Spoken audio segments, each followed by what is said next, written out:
ፍክክሩ ተጀመረ ትላላችሁ። የፍክክር ጎጆ ሳይዘጋ ያድራል ማለት አሁን ነው። እና እንግዲህ ያው ሄሉሻ በመጀመሪያ ውሳኔዋ በጣም አሪፍ ነው። ያብ ለምንድን ነው አንተ ምንድን ነው አላማህ ማለት ነው? እና የእውነት ፍላጎቱ ካለህ እኮ ዛሬም ልጅቷን ከመጎተት ብቻ አንተ መጣ ነበር። ምን ይመስላል እንዴ? በግ እየጎተተ ይዞ ይመጣ እንዴ? ጭራሽ ከቤቷ ሁሉ አይደብረውም እንዴ? ምን ልሁን ብሎ ነው? ፎዝ እያሳቅሽ ነበረ። እሷ ቆርጣለኝ፣ ነገር ግን አይተዋትም አይፋታትም እያልሽ ነበር። አረ ይሄ አይፋታም እንዲ አብረሽ ነው። አንድ ሰሞን እንግዲህ እሱ ራሱ ትንሽ ጊዜ በኋላ ወይ ቪዲዮ ይቀረጽ ይያዝበትና ችግር ውስጥ ነው የሚገባው። እና እንዲህ አይነት ወንዶች ሁለት አጋይ ብዬ ከናንዱ ማጣሁኝ ነው። እና በመቀጠል ይሄ ሄሉ ጋር የመጣው ልጅ ባለፈው እናቴ ጋር በሄዱ የሄደች ሰዓት ላይ ማለት ነው፣ ታስታውሱ ከሆነ ያገታት ልጅ አይደለም እንዴ? ሄሊ ይመስለኛል ሳ እንደው ድራማ እየሰሩብን ነው። ባካችሁ እነሱ ማማን እኮ ከባድ። ሰላም አለይኩም ወራህመቱላሂ ወበረካቱ። ውድና የተከበራችሁ ቻናል ቤተሰቦች እንዴት ናችሁ? ደህና ናችሁ? አይ ሁሉ ሰላም። እንግዲህ ቪዲዮ አቋርጬ ሂጅ ተመልሼ እየመጣ ምናልባት ሁለት አሰላሙ አለይኩም ብያችሁ ከሆነ በጣም ይቅርታል። እና እንዴት ናችሁ? ደህና ናችሁ ወይ? ደህና ናችሁ ወይ ትላላችሁ? ፈገግ እያለን እንምጣ እንጂ ሹሃዳ እና ሄሉሻ ያው እንግዲህ ዛሬ በቃ ልጅ አለው ባል አልፈልግም እና ከጠገቤ እንዳደርስ ብላ አባረዋለች ትላላችሁ። እና ያ በሚያስቀኝ ነገር ምንድነው አላማው ምን እንደሆነ ምንም አልገባኝም። እና እንዴት ያለው ጉር ነው። ሁለት የፈለገ ሰው መቼም እንደማያምርበት እያየው ነው። እና አብርሃም ራሱ እየተዋረደ እያየው ስለሆነ እሱ ራሱ የእሱን ፈለግ እየተከተለ ነው ያለው ማለት ነው። እና እንደዚህ አይነት ሶስት ማለት እኮ ነው እንደዚህ አይነት ነገር የሆነ ነገር አሁን ለምሳሌ ትጠቀማላችሁ፣ ከዛ ዛሬም ነገም እያለ ይለምዳል። ከዛ በኋላ መተው አትችሉም። በቃ ማለት በቃ በዛው ልክ ማለት ነው። እና እንዲያዩትን ሁሉ እኮ መብላት ከፈለግንማ እኮ ሁሉም ነገር ያምረናል አይደለ? እንደዛ ስለሆነ ችግር ውስጥ ሄሉ ከአሁኑም ቢሆን ታዝንለታለች። ሰምታችኋ ከሆነ ከመግቢያ ላይ የተናገረችውን ነገር በቃ እሱም ግዴታ ስለሆነ በእነሷን መንከባከብ ያን የምፈርድበት ነገር የለም። ነገር ግን እስከ መቼ እንደዚህ ሁለት ሆነን ደግሞ እኮ የሚያስቃኝ ማለት ነው። ሽምግልና ልልክ እኮ በቅርብ ጊዜ ነው አለ። ሽምግልና ልልክ ነው አለ። ስንት ጊዜው እንታረቅ ከማለቱ በፊት አልነበረ እንዴ ሽማግሌ ልልክ ነው ሲል የነበረው? እና ሽማግሌ የሚልከው በምን ሁኔታ ነው አልገባኝም። ይችኛቱንም እሷ እያመጣ እንድትንከባከባ ነው የሚፈልገው። እና አንድ ሰዎች በህይወታቸው ወይ አይገቡ ወይ አይወጡ የሚሆኑ ሰዎችን እናንተ ቆርጣችሁ ትታችኋቸው ካልወጣችሁ አስቸጋሪ ነው ማለት ነው።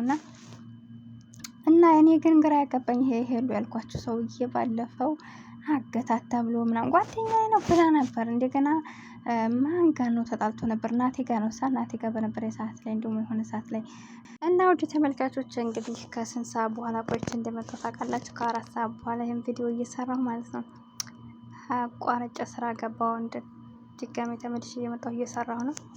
ሀሳብ የራሱ ልክ አይደለም። ብቻ ግን የሄሉ ነገር ትንሽ ስላለኝ ነው የያብ ነገር አናዶኝ እና እላችኋለሁ ውድ ቤተሰቦች። ይሄ ልጁ ዞሮ በዛን ሰዓት ያየነው ልጅ ይመስለኛል። ግን ማንም ይሁን ማንም አሁን ላይ ከያብ ለመራቅ ያላት ምክንያት ይሄ ከሆነ ግን እንደው ሁሉም ዩቲዩበሮች ይህን ነገር ባይጠቀሙ ብዬ አስባለሁ። ለምን እነሱ ወንዶቹም ሴት ባያመጡ ሴቶቹም ወንድ ባያመጡ ጥሩ ነው። ለምን እንደዚህ አይነት ነገሮች ብዙ ነገሮች ውስጥ እያስገባል። በተለይ ያብ የሚባል እውነት ለመናገር በጣም ችኩል ነው። እና አይታችሁታል። ቀድም ራሱ ሲተናነቁ በቃ ከሁሉ ጋር የሚጣላው ከልውልም ጋር እንደዛ ሲተናነቅ እንደው ከስንት ሰው ጋር ሲደባደብ ስቷፈራለ። እና ብቻ ከባድ ነው። እና በዚህ አንገል አንዳንድ ጊዜ እንደነገርኳችሁ በቀልድ የምናደርጋቸው ነገሮች እንዲሁም ደግሞ በአጋጣሚ ሰውን ለማስቀናት ህልህ ስናስገባባ በጣም ችግር ውስጥ ይገባሉ ማለት ነው። እና ያ በሚፋታ ሰው አይደለም በነገራችን ላይ። አሁን ግን ይሄ ልጁ ጋር እንትን ካለ ምናልባት ሊተዋት ይችላል። እንግዲህ አላሁ አለም ዞሮ መጨረሻቸው ግን ዞሮ ልጅ ከልጅቷ ጋር እንደዚህ ልጅ አለ ብሎ እሷ ጋር የሚቀጥል ከሆነ ካሁን በኋላ ቢበቃት ብዬ አስባለሁ። ሄሉ መብቃት ነው ያለበት። ልክ ናት፣ አስተውላለች። አሁን ላይ እንደ በፊቱ በፍጥነት ሳይሆን ማሻላ ግን ተረጋግታ ነው ስትናገር የነበረው። ሰምታችኋት ከሆነ ለሱ ራሱ እያሰበችለት እያዘነችለት፣ ምክንያቱም ፈልጎት አልተፈጠረም። ነገር ግን ያው የተፈጠረውን ነገር ደግሞ እሷንም ተዋትም ማለት አይቻልም። እንግዲህ ሊንከባከባትም ግድ ስለሆነ ምንም ማድረግ አይቻልም እያለች ነበርና ያው አዝናላት ምን ብላ ነው ዞሮ እንደ ሴትነት አስባት ማለት ነው። እና ግን ያው ብዙ ጊዜ የሰው ልጅ ሳናስተውል እንደዚህ አይነት ስህተቶች ባንገባ ብዬ አስባለሁ። ያ በእንግዲህ አሁን ላይ እሱ እንደሚለው ከሆነ ልጅቷን ያው ልጅ አረግዝኩ ባትለው ወደ እሷ ሊንከባከባትም ከጎኗ ሊሆንም አይችልም ነበር። እና ሌሎችም እዚህ ጋር የምትማሩት ነገር ቢኖር አንድን ሰው እስከ መጨረሻው ወደዋለሁ ወይ ምንም ነገር ቢሆን ያኔ ፍቅር ከሌላችሁ ከዛ ሰው ጋር ዝም ብላችሁ ለጊዜ ማሳለፊያ ሰው ሊጋ ግንኙነት እንደዚህ አይነት በተለይ ያለፉ ነገሮች እስከዚህ ደረጃ አንደኛው ሀራሙን ሽተውት ይሁን እንበለው። ምክንያቱም አሁን ላይ ዝም ብሎ በጓደኛ ብዙዎቹ ሰው እንዴት ስለሚሆን እንደሱን ሀሱ ባትደርሱ እንደዚህ አይነት ችግር ውስጥ ሲፈጠር ዝም ብላችሁ ኖርማል ፍቅረኛ የምትይዙት ወንጀል ሆኖ ሳለ እንደገና ደግሞ ልጅ ሲፈጠር ከእናንተ በላይ ለልጆቻችሁ ማሰብ አለባቸው። አባት የሌለው ወይም ደግሞ ዝም ብሎ ኖርማል የሚወለድ ያለ ጋብቻ በጣም ያስጠላል ስሙ ራሱ ማለት ነው። እና በዛ ላይ ፈጣሪ የማይወደውም እንደዚህ አይነቱን ነገር እና እንደነገርኳችሁ በተለይ አንድን ሰው ፍቅር ከሌላችሁ ከዛ ሰው ጋር ዝም ብላችሁ ለጊዜ ለስሜት እየተጠቀማችሁ እንደገና እንደዚህ ልጅ ሲመጣ የማትፈልጉትን ህይወት መኖር የለባችሁም ብዬ ነው የማስበው።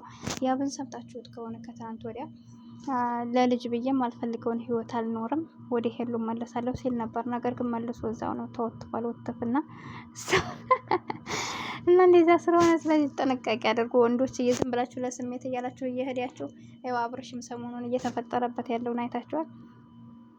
ያችንም ይፈልጋል እንግዲህ ፍቅር ጋር መኪና ውስጥ ሲሳሳም አይታችሁታል አይደለ? እንደዛ ተሳስሞ ቪዲዮ ተይዞበት ሩም ሁሉ ገብቶ እንግዲህ እየተፈጠረበት ያለውን እንደጅል ሆኖ ትናንትና ዛሬ ደግሞ በሶስቱም ቤት ቪዲዮ ተለቋል። ያው ፍቅር ልከሳት ነው እያለ ነበር። እሱ መቼም ይሄን አያስበው ሞኝ ነው። እህቱ ናት እንደዛ የምታደርገው። እህቱ እንዲሁም በፍቅር ላይ ፈክራባን ነበር እና እሷ በነገራችን ላይ እህቱ ጀግና ናት። እና እንግዲህ እሷ ናት ይህን ሀሳብ የምታመጣው ክሰሳት ብለው ነው። አሁን እንግዲህ አጠፋሽ አጥቤሽ ካላጠፋሽ ደግሞ እስር ቤት ትገኛለሽ እያላት ነበር። እና ነውር ነው። ሴቶቹን በዚህ ልክ የሰው እንትን አትበሉ። በቃ ካላስ አሁን ግዴታ ቪዲዮ ይዛችሁ ወንድ እስከ ማስፈራራት ደረጃ ድረስ ለምን ትሆናላችሁ? ቢያንስ ክብራችሁን ጠብቁ። እናንተም አሁን እዚህ ጋር ለጊዜው መበቀያ መበሻሸቂያ እኮ ነው። ወላሂ ግን አንዳንድ ጊዜ መበሻሸቂያ ስንል ሌላ ስህተት ውስጥ እንገባለን። ልክ እንደ ህዌ አሁን ህዌ ሳታስበው እውነት ከሆነ ማለት ነው እውነት ከሆነ አሁን ይችላል እውነት አርግዛ ከሆነ በአጋጣሚ ተፈጠረና እንደዚህ አይነት ነገሮች ሳታስቡበት ምንም አይነት ነገር አትግቡ። ተረጋጉ። ይደርሳል እኮ ሁሉም ነገር እና ይሄን ይመስላል። እና ሄሉሻ እንግዲህ እንትን ሽምሪ ህይወትሽን ለራስሽ ብመሪ ይሻልሻል። በዚህ ሁኔታ እሱ ጋር ከምትቀጥይ አቃጥሎ ነው የሚገልሽ። እና ጎበዝ ነሽ፣ ጀግና ነሽ አንቺ ወደፊት ያለሽ እንኳን እሱ ሁሉም ቀርቷል። እናቴም ቀርተዋል፣ እንዳልክም ቀርቷል። ታያለሽ ህይወት ይቀጥላል እያልሽ ምሬ። ለማንኛውም ቻናል ላይክ ሰቡ አድርጓ ምሽች